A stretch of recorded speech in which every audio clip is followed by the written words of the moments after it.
বাস্তে vote তো চলে আসিচ্ছে, তা কোন দল ভোট দিব ঠিক করলু?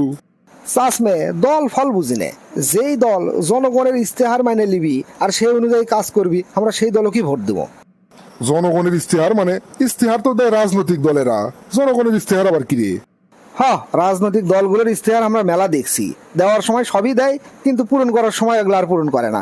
এই জন্য এবার আমরা জনগণেরা ইস্তেহার দেবো, সেগুলো যেই দলেরা মেনে লিবি আমরা সেই দলকেই ভোট দেবো। ও আচ্ছা, এই ঘটনা। ভালো তো। তা জনগণের ইস্তেহারের মধ্যে কি থাকবি? জনগণের ইস্তেহারের 1 নাম্বার দাবি হচ্ছে দেশের যত সরকারি হাসপাতাল আছে সবগুলো হাসপাতালত 24 ঘন্টা সব ধরনের সার্ভিস দেওয়া লাগবে।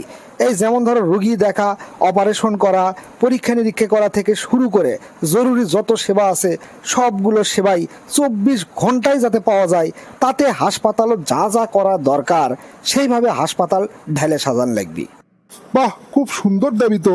এই দাবি যদি সরকার মেনে নেয় আর দেশের সব সরকারি হাসপাতাল যদি এইরকম উন্নত হয়ে যায়, তাহলে তো আর জনগণের ভোগান্তি থাকবি না রে।